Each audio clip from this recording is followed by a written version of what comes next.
Oh man, not you again. Yes, we're back. One last one for today. That will make it 4 videos in a day. Productive, creative flow. And guess what? I've got ADHD. And guess what? I'm not full of kitty speed. Anyway, we are going to be touching on ADHD. Understanding what it is and the misconceptions surrounding it.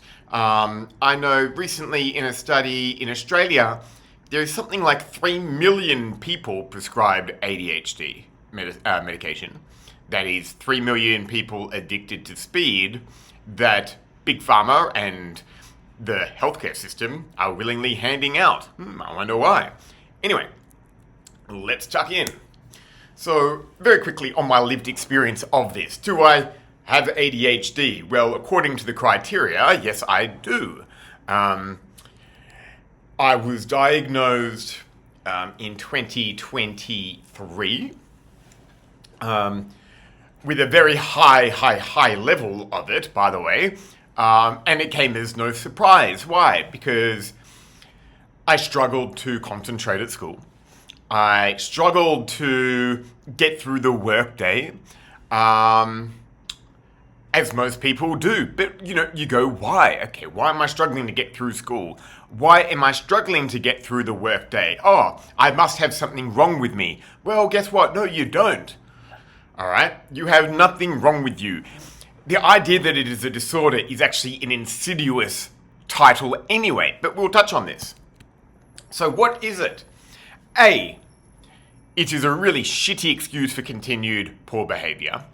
B, it's a great excuse for getting high. But let's be real. It is not a disorder. There is nothing wrong with you. If anything, it is a superpower. I do want to wait on this though, in a later slide, understanding what the spectrum is, alright? But first, a great irony, right? So, how's this? A 12, 13-year-old kid goes to the psychiatrist. They're struggling to concentrate at school. Mum and dad must think there's something wrong with them, or the teacher's given them a heads up at parent-teacher interviews, right? So they go to an authoritarian figure, that is a 70-year-old man with a PhD, or he's a doctor, so what he says must be right? And they do a test, and sure enough, they score a certain mark, and the doctor says, okay, in order for you to go to school tomorrow, in order for you to function at school tomorrow, you need, I was prescribed 14 pills of speed a day, 14 5-milligram dexies. This is completely retarded, right? So what is the irony here? The irony is that you don't need speed if you're doing what you want to do. The irony is that the system is designed to make us into drones. We are forced to do things that we want to do. You only need speed if you're doing things you don't want to do. That is, plugging in numbers into an Excel, unless you're into plugging numbers into an Excel spreadsheet, or doing things that you want to do. Think of it like this. If you're a video gamer, did you ever need speed to play video games? No. If you enjoy playing sport, did you ever need speed to do that? No. Chances are because you enjoy doing it, you wanted to do it. So when you're doing things that you want to do you need speed? No. Okay? Now, what is the irony here with the actual prescribers? Now, these psychiatrists, these psychologists, these professionals, these authorities are considered the beacons of who is sane and insane. Now, what is insane to me is getting a kid 12 years old hooked on speed. Because money. Because shitty system. That is irony. And it's sad. If you don't laugh, you cry.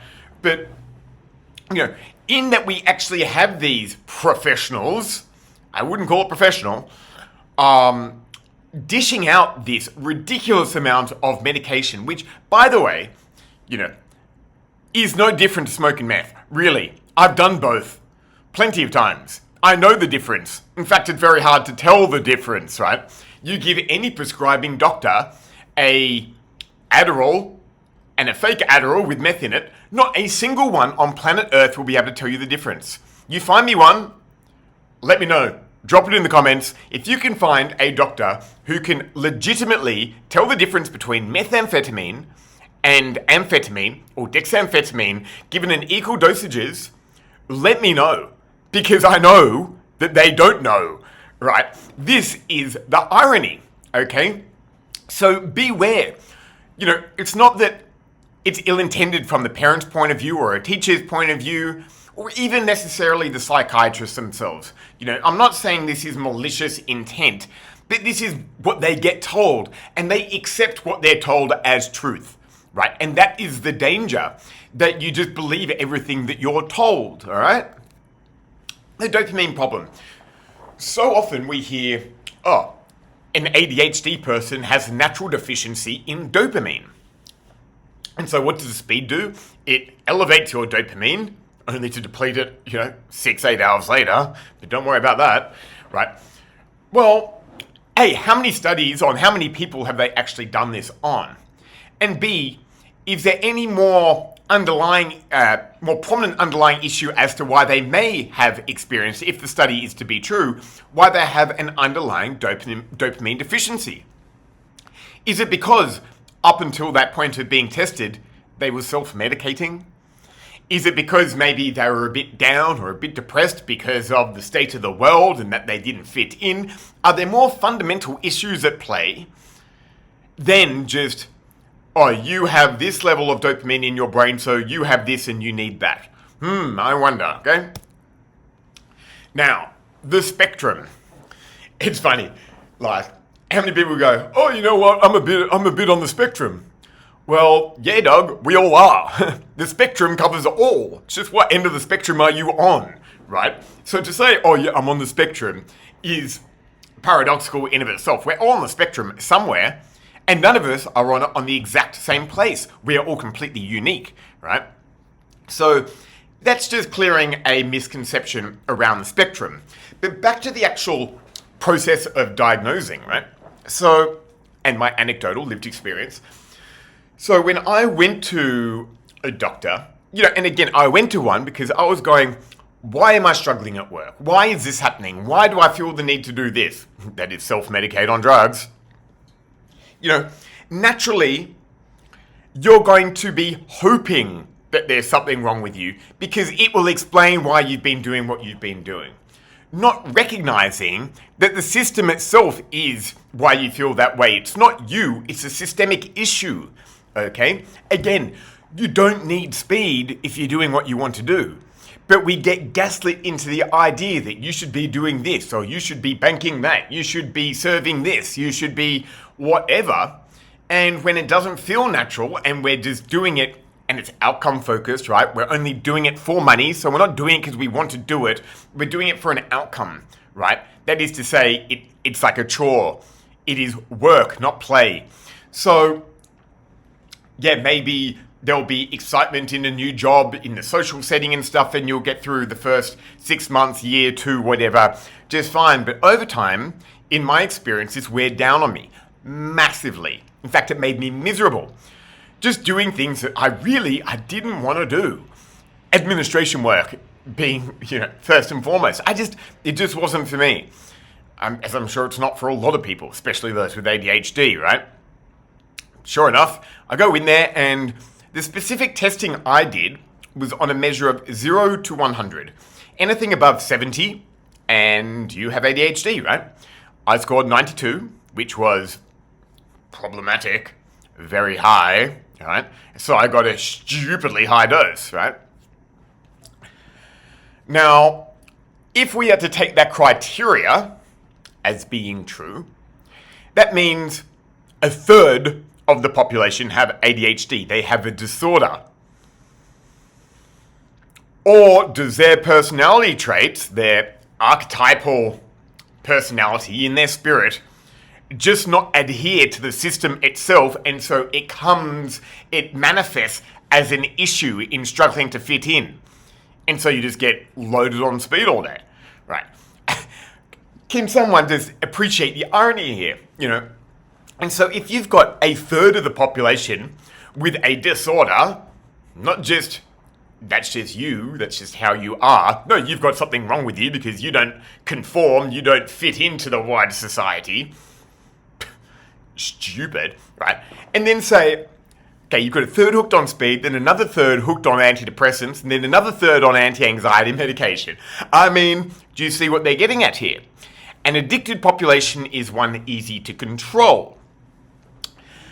Not to mention, if you get prescribed ADHD meds or antidepressants or anti-anxiety, maybe not so much anti-anxiety, and I've had all three, these medications are expected to be taken for a lifetime. Now, who benefits? We covered this in depth in my video in sickness and health. Who benefits? Well, you can think about this. Who is benefiting from a third of the population being on medication every day? Getting hooked on speed, and then also who's benefiting, government control systems by, dependency, right? A necessity for this. It's insidious stuff, folks. It's not good, all right? So, what is ADHD? Again, I can understand because I've been there, I've done that, right? And I recognize that, but I came to the realization, rather, that I was only taking this because I was doing things that I didn't want to do. It's great for that. And hell, if you want to take a couple for, you got to clean the house or whatever one day, I've got no issue with you getting high and doing that. That's fun. Put on some music, vacuum, do whatever, whatever. So long as you're not hurting anyone. But for a 12-year-old, 15-year-old, 20-year-old kid to be told by an authoritarian figure that you need this because you have a disorder. This is coming from an authority. At that age, our mental elasticity absorbs this stuff as truth because, I'm a young, naive, ignorant, blah, blah, blah. This person, this is a professional. They know. They have spent their whole career in this field.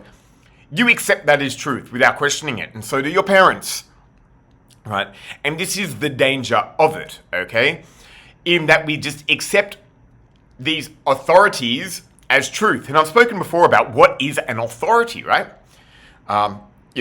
So what is a dictator, right? I'm dictating to you right now. It's someone who dictates. What is an authority? An authoritarian, that derives from authority. Well, what is an authority? It is an author. What did General Mao, Winston Churchill, Lenin all have in common? And Mussolini, actually. They were all journalists before they became prominent figureheads in global politics. They wrote their own narrative. An authority is the one speaking with conviction. That is all it is. They are no higher, no better than anyone else, but they speak with perceived authority, as we accept that word, because of the conviction in their words, right? And maybe a stupid fancy little piece of paper to say that they did this, and we accept that as, it's ludicrous, and it's very dangerous, which leads me to unavoidable crises. All right, so have we learnt our lesson, humanity? I bloody well hope so. We'll go back to the late 90s through the mid-2000s, for those who are around then. They'll be very well aware, and we are still feeling the consequences of, go to Toronto, go to San Fran, the opioid crisis. Now, there are many people that played a part in this unraveling crisis, but it came ultimately from Big Pharma. It came from money, which then filters right the way down the system. Because who rules the world? Well, it's transnational corporations, think tanks, it's all these things. They are the ones setting the policy because they've got the money to buy the policy, right? So, again, democracy, we don't live in one. We live in a corporation, right? That's why we have, anyway, I'm not going to go into it.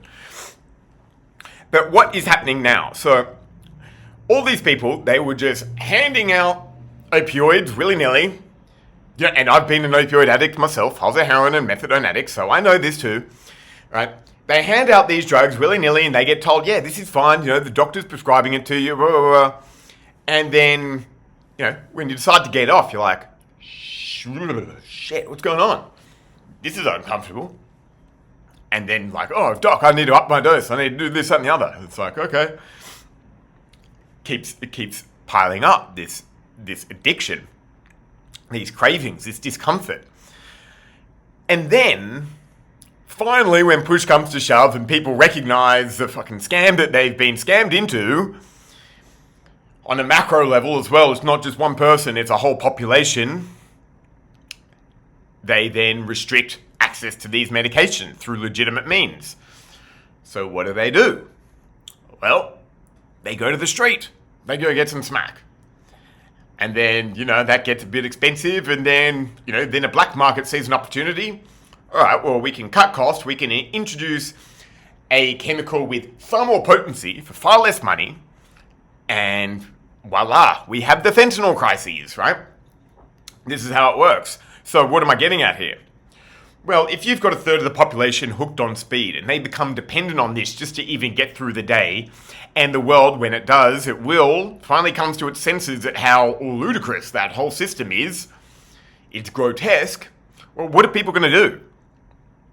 Oh, they'll be a bit jittery for a few days, they won't be able to concentrate, they'll have foggy brain, they'll go to the street. They'll be getting on a glass Barbie, right? They'll be hitting the meth. Of course they will. That's what will, it's, if we can recognize this before it happens, it doesn't have to happen. If we can create systemic change to enable more people in a world of abundance the freedom to do what they want to do, you don't need the speed. If anything, it totally disinhibits your creativity. People think it makes them productive. Well, I haven't taken my medication for 2 years, and find me someone more productive. And I do nothing. Do you know what I mean? It's ludicrous. So, just a quick video. I thought that one was interesting, and outside of the more woo-woo stuff, I thought this was a little bit more grounded, maybe a little bit more resonant, and probably quite important for many people. So, voila, there you have my take on ADHD through lived experience. Woo-moo. Woo-way.